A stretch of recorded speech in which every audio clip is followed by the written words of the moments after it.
Hello good afternoon students. Now आपको पता है हमने पिछली कक्षा में ब्रिटिश काल में भारतीय शिक्षा के बारे में पढ़ा था। तो उसमें मैंने आपको बताया था कि जो ब्रिटिश काल होता है उसके इतिहास को जानने के लिए हमें 4 कालों का अध्ययन करना पड़ता है। तो उसमें से हमने पहले काल पढ़ लिया था जो कि 1757 से लेकर 1799 तक था। दूसरा काल पढ़ा था जो 1800 से 1835 तक था। तीसरा काल पढ़ा था जो 1854 से 1900 तक था। तो नाउ आज हम स्टार्ट करते हैं फोर्थ पीरियड की, चौथे काल की, जो 1901 से लेकर 1947 तक था। इस काल में जो शिक्षा संबंधी महत्वपूर्ण कार्य संपन्न हुए थे वो निम्नलिखित थे।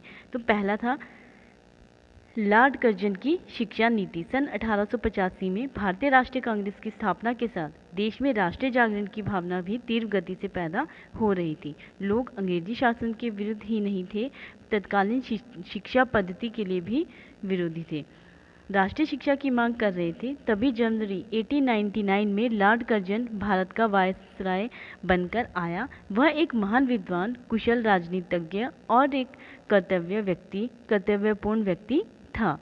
लॉर्ड कर्जन मैकाले की तरह ही प्राच्य सभ्यता का विरोधी और पाश्चात्य सभ्यता, भाषा व संस्कृति का कट्टर समर्थक था। उसका विश्वास था कि एशियाई लोगों का उद्धार केवल पाश्चात्य सभ्यता, भाषा और शिक्षा के द्वारा ही हो सकता है।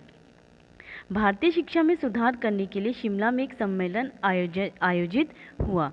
तो नाउ शिमला शिक्षा सम्मेलन 1901। तो हम इसमें जो ये चौथा काल है, इस काल में जो सबसे पहला कार्य हुआ था वो हुआ था शिमला शिक्षा सम्मेलन 1901। देश की शैक्षिक समस्याओं पर विचार विमर्श करने और शिक्षा नीति निर्धारित करने के लिए लॉर्ड कर्जन ने सितंबर 1901 में शिमला में एक सम्मेलन आयोजित किया, जिसमें सब प्रांतों के शिक्षा संचालक और ईसाई मिशनरियों ने प्रतिनिधि सम्मिलित हुए, लेकिन इसमें किसी भी भारतीय को आमंत्रित नहीं किया गया था। यह सम्मेलन 15 दिन चला और इसकी अध्यक्षता स्वयं लॉर्ड कर्जन ने की। सम्मेलन में शिक्षा के सभी पक्षों का गंभीर विचार किया गया और 150 प्रस्ताव पारित किए गए। इन्हीं प्रस्तावों का लॉर्ड कर्जन ने अपनी शिक्षा नीति की घोषणा की, जो निम्न प्रकार से थी। पहला, अंग्रेज सरकार पहले की तरह ही शिक्षा के समस्त क्षेत्रों पर अपना नियंत्रण बनाए रखेगी और भारतीय शिक्षा को निर्देशित तथा संचालित करेगी। नंबर 2, केंद्रीय सरकार द्वारा शिक्षा नीति का नियंत्रण और संचालन किया जाएगा। नंबर 3, आवश्यकता अनुसार स्थान स्थान पर सरकारी शिक्षा संस्थाएं भी स्थापित की जाए और ये शिक्षा संस्थाएं निजी शिक्षा संस्थानों के लिए आदर्श का काम करेगी। ना लास्ट पॉइंट इज, अंग्रेज सरकार शिक्षा पर पहले से अधिक धन खर्च करेगी। तो ये थे इस सम्मेलन की कार्यवाही को पूर्ण रूप से रखे जाने और इसे किसी भी भारतीय प्रतिनिधि को सम्मिलित न होने से भारतीयों के मन में क्या हुई, शंकाएं पैदा हुई और यह धारणा बनी रही कि अंग्रेज सरकार शिक्षा को पूर्णतः अपने हाथों पर रखकर देश में हो रही राष्ट्रीय भावना को दबाना चाहती है। तो नाउ अब हम बात करते हैं भारतीय विश्वविद्यालय आयोग की। भारतीय विश्वविद्यालय जो कि 1902 में आया था। लॉर्ड कर्जन ने अपनी शिक्षा सुधारों में उच्च शिक्षा को प्राथमिकता दी। उसका विचार था कि भारतीय विश्वविद्यालयों का स्तर बहुत गिर गया है, विश्वविद्यालयों का कार्यभार बहुत बढ़ गया है, उनमें अनेक दोष पैदा होने लगे हैं। जब से विश्वविद्यालयों की स्थापना हुई है तब से उनमें कोई सुधार नहीं हुआ। अतः विश्वविद्यालयों का पुनर्गठन करने से पूर्व यह आवश्यक है कि उनकी भली प्रकार से जांच कर ली जाए। इस उद्देश्य से 27 जनवरी 1902 में भारतीय विश्वविद्यालय आयोग की नियुक्ति की गई। आयोग की जांच का विषय था ब्रिटिश भारत में स्थित विश्वविद्यालयों की दिशा और उनकी भावी उन्नति के लिए जांच करना और उनके विधान व कार्यप्रणाली में सुधार का प्रस्ताव पारित करना तथा गवर्नर जनरल एन लॉन्सिंग को इन साधनों की सिफारिशें करना जिनमें विश्वविद्यालयों का शिक्षा का स्तर ऊंचा हो सके और विद्या की उन्नति हो सके।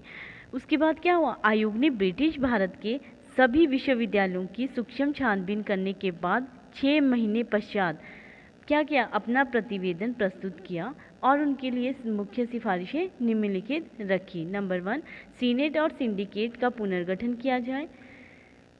सीनेट के सदस्यों की संख्या कम से कम की जाए और उनकी अवधि 5 वर्ष तक रखी जाए। सिंडिकेट के सदस्यों की संख्या 9 से 15 रखी जाए और उनके सदस्य सीनेट द्वारा निर्वाचित हो। नंबर 2, विश्वविद्यालय के विधान में इस प्रकार से परिवर्तन किया जाए जिससे कि कुछ शिक्षण कार्य कर सके।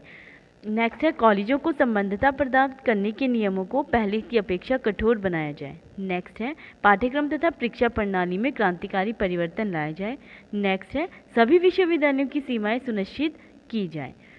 उसके बाद हम बात करते हैं, नेक्स्ट है हमारा गोखले बिल। गोखले बिल, गोखले का विधेयक सरकार ने जो कब आया था 1907 में। सरकार ने आश्वासन देने के बाद प्राथमिक शिक्षा के प्रसार के लिए कोई सक्रिय कदम नहीं उठाया। सरकार की उदासीनतापूर्ण और अपेक्षापूर्ण नीति को देखकर गोखले ने 16 मार्च 1911 को केंद्रीय धारा सभा में प्राथमिक शिक्षा संबंधी विधेयक प्रस्तुत किया। इस विधेयक का उद्देश्य देश की प्राथमिक शिक्षा व्यवस्था में अनिवार्यता के सिद्धांत को लागू करना था। जो इस विधेयक की निम्नलिखित मुख्य सिफारिशें थी वो इस प्रकार से थी। नंबर 1, अनिवार्य प्राथमिक शिक्षा के लिए इस अधिनियम को उन्हीं क्षेत्रों में लागू किया जाए जहां के बालकों का निश्चित प्रतिशत प्राथमिक शिक्षा प्राप्त कर रहा हो। ठीक है। नंबर 2, यदि सरकार स्वयं अनिवार्य शिक्षा के सिद्धांत को लागू ना कर सके तो उसे इस कार्य को स्थानीय संस्थाओं के हाथों में छोड़ देना चाहिए। नंबर 3, स्थानीय संस्थाओं को यह अधिकार होगा कि वे अधिनियम को अपने क्षेत्र में पूर्ण रूप से अथवा आंशिक रूप से प्रस्तुत करें। नेक्स्ट है हमारा, स्थानीय संस्थाएं प्राथमिक शिक्षा के लिए शिक्षा कर लगा सकती हैं। नेक्स्ट है, अनिवार्य शिक्षा को योजना को लागू किया जाए। वहाँ के अभिभावकों के लिए 5 वर्ष से 10 वर्ष तक के बालकों को विद्यालय में भेजना अनिवार्य हो। यदि वह इस नियम का पालन ना करे तो उन्हें दंड दिया जाए। पहले बालकों की शिक्षा के क्षेत्र में ही अधिनियम को लागू किया जाए, फिर कालांतर में बालिकाओं के लिए प्राथमिक शिक्षा को अनिवार्य किया जाए। यदि किसी अभिभावक की आय 10 रुपये से कम हो या उसके बच्चों की शिक्षा शुल्क ना लाया जाए, अनिवार्य प्राथमिक शिक्षा का व्यय भार स्थानीय संस्थाओं और सरकार द्वारा वहन किया जाए। सरकार संपूर्ण व्यय का कम से कम 2/3 भाग दे। तो ये थी हमारी गोखले विधेयक जो कि जिन्होंने अपने उसमें सिफारिशें दी थी। ठीक है। और उन्होंने एक बात ये भी कहा था कि लेकिन गोपाल कृष्ण गोखले अच्छे प्रवक्ता थे, शिक्षा शास्त्री थे, जिन्होंने उच्च कोटि के राष्ट्रीय नेता बने। उन्होंने क्या किया था, उन्होंने 1907 में अनिवार्य शिक्षा, निःशुल्क शिक्षा, प्राथमिक शिक्षा का बिल काउंसिलिंग के उदाहरणों तक या प्रस्तुत किया था, लेकिन उसको पारित कब किया था, 1911 में। तो गोखले का जो बिल है वो उन्होंने प्रस्तुत किया था 1907 में, लेकिन उसे पारित कब किया गया था, उन्होंने एक सुझाव दिया था 1907 में, बट उसे पारित किया गया था 1911 में। अब हम बात करते हैं कलकत्ता विश्वविद्यालय आयोग की।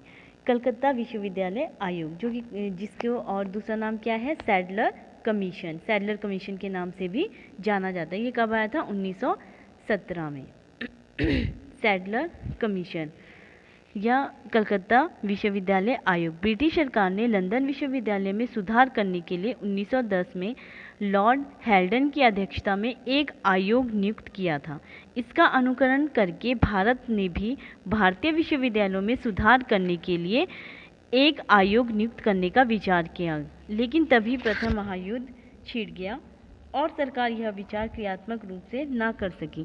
महायुद्ध के पश्चात सरकार ने आयोग नियुक्त करने के लिए विचार को मूर्त रूप प्रदान किया और 14 सितंबर 1917 को लीड्स विश्वविद्यालय के उपकुलपति माइकल सैडलर की अध्यक्षता में कलकत्ता विश्वविद्यालय आयोग की नियुक्ति की।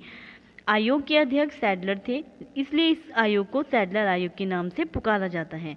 आयोग के सदस्य प्रोफेसर रेमजियोर, सर हॉटॉग और सर ग्रेरी, आशुतोष मुखर्जी और डॉक्टर याजुद्दीन अहमद आदि प्रमुख थे। इस समय कलकत्ता विश्वविद्यालय भारत में सबसे बड़ा विश्वविद्यालय था। उसमें विद्यार्थियों की संख्या बहुत अधिक थी। इसके अतिरिक्त बंगाल के तत्कालीन शिक्षा संचालक आशुतोष मुखर्जी के प्रयत्नों से 1916 में इस विश्वविद्यालय में स्नातकोत्तर विभाग भी खोला गया। अब हम बात करते हैं इस जो ये आयोग था कलकत्ता विश्वविद्यालय आयोग, इसके क्या सुझाव थे। माध्यमिक शिक्षा संबंधी इनके क्या सुझाव थे कि माध्यमिक शिक्षा का विस्तार हो और उनमें गुणात्मक विकास ना होकर उनका शिक्षा का विस्तार अधिक होना चाहिए। माध्यमिक शिक्षा का दृष्टिकोण संकुचित है, इस पर परीक्षाओं का दूषित प्रभाव है। उन्होंने नेक्स्ट बात कही थी कि धन के अभाव के कारण माध्यमिक विद्यालयों की कार्य क्षमता बहुत कम है। नेक्स्ट बोला था उन्होंने बीए का कोर्स 3 साल का कर दिया जाए। नेक्स्ट जो उन्होंने सुझाव दिया था, विश्वविद्यालय से इंटर कक्षाओं को समाप्त कर दिया जाए और अलग से इंटर कॉलेज की स्थापना की जाए। उसके बाद उन्होंने एक बात और कही थी कि प्रत्येक प्रांत में माध्यमिक शिक्षा परिषद की स्थापना की जाए।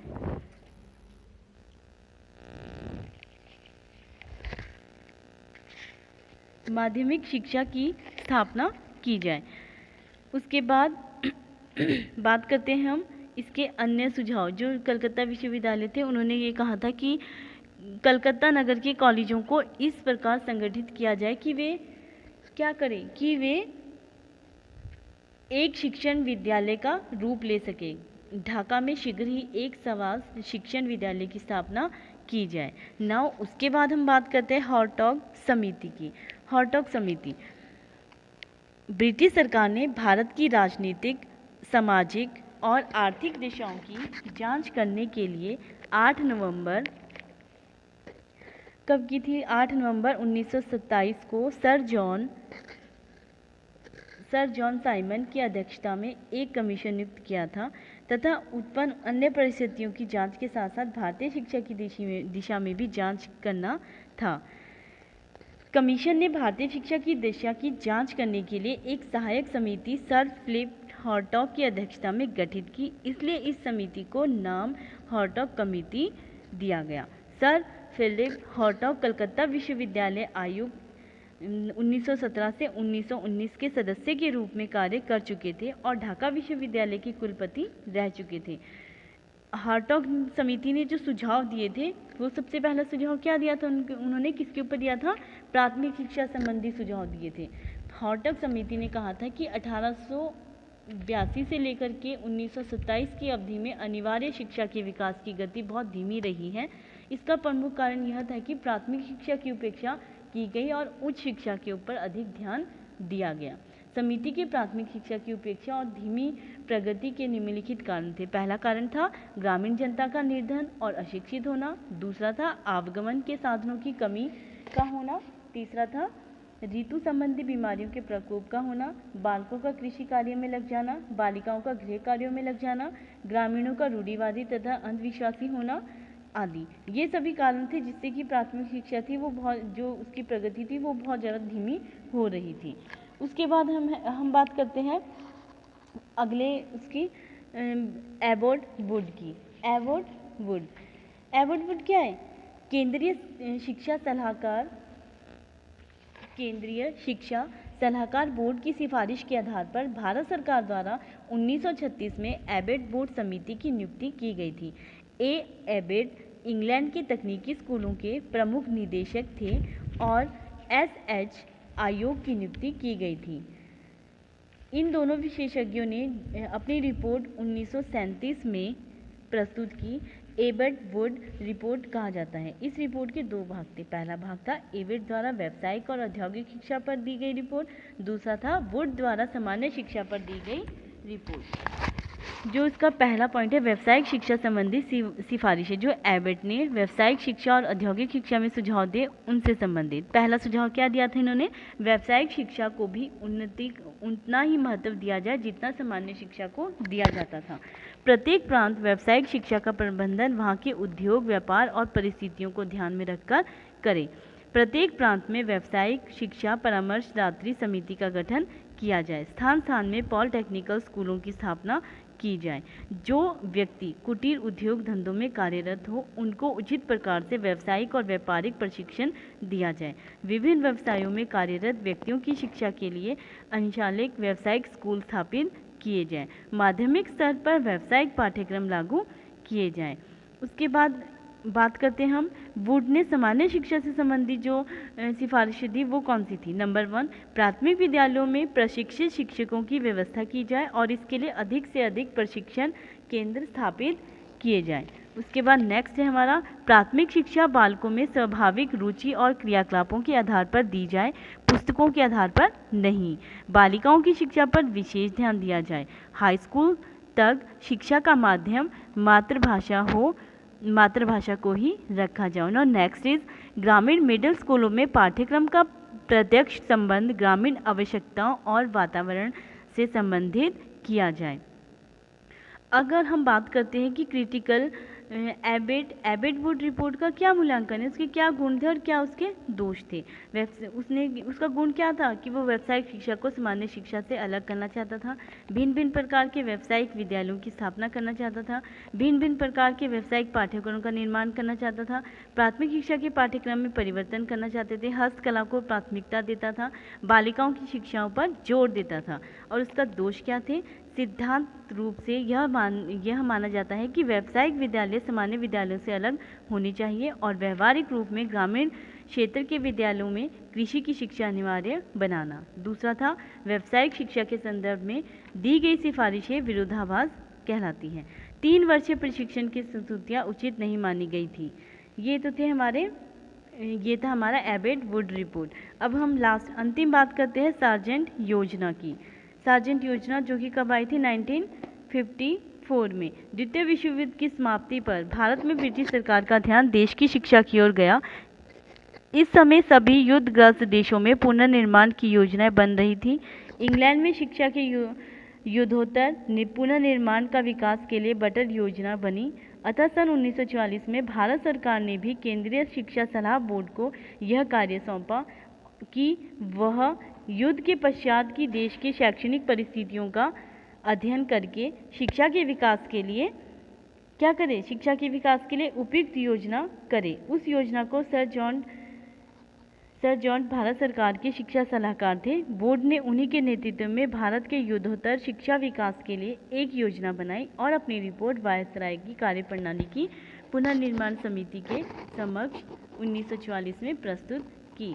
इस रिपोर्ट की केंद्रीय शिक्षा सलाहकार board report by the central advisory board of education 1944 अथवा भारत के युद्धोत्तर शिक्षा विकास योजना scheme of the post war educational development in India अथवा सार्जेंट योजना, सार्जेंट स्कीम या सार्जेंट प्लान के नाम से पुकारा जाता है। इसके मेन जो ऑब्जेक्टिव्स थे वो क्या थे? पहला ऑब्जेक्टिव था वायसराय की कार्यप्रणाली की पुनर्निर्माण समिति के समक्ष भारत में शिक्षा के युद्धोत्तर विकास की व्यवहारिक योजना प्रस्तुत करना। दूसरा था इंग्लैंड तथा अन्य पश्चिमी देशों में युद्ध से पूर्व प्राप्त स्तरों की तुलनात्मक एक स्तर का प्राप्त होना। नेक्स्ट था इस बात की गणना करना कि राष्ट्रीय शिक्षा प्रणाली के निर्माण पर कम से कम कितना व्यय होगा। उसके बाद नेक्स्ट था भारत की न्यूनतम शिक्षा संबंधी आवश्यकताओं को निर्दिष्ट करते हुए उन्हें पूरा करने में कितना समय लगेगा। अब हम बात करते हैं सार्जेंट योजना की रिपोर्ट की। यह रिपोर्ट 12 भागों में विभाजित थी। इसके अंतर्गत शिक्षा के प्रत्येक अंग का विस्तार से प्रकाश डाला गया था। रिपोर्ट में पूर्व प्राथमिक मीन्स नर्सरी शिक्षा से लेकर के विश्वविद्यालय शिक्षा तक की सभी समस्याओं पर विचार किया गया और उनके विकास के लिए महत्वपूर्ण सिफारिशें दी गई।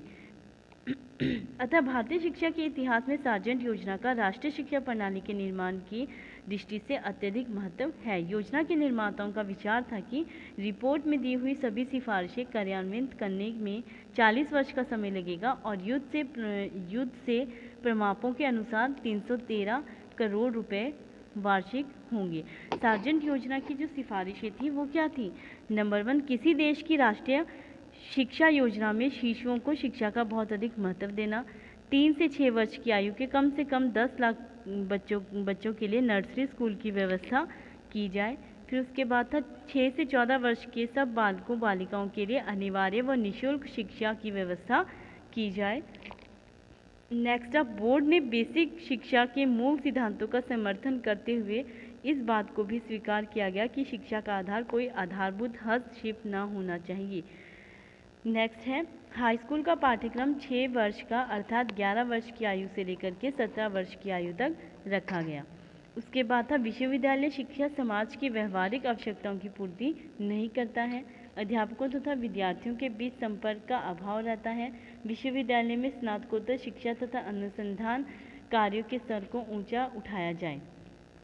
उसके बाद ये ये रिपोर्ट थी, इसने अपनी रिपोर्ट में ये भी कहा था कि 11 से 40 वर्ष की आयु वाले 9 करोड़ निरक्षर प्रौढ़ों के लिए शिक्षा की व्यवस्था की जाए।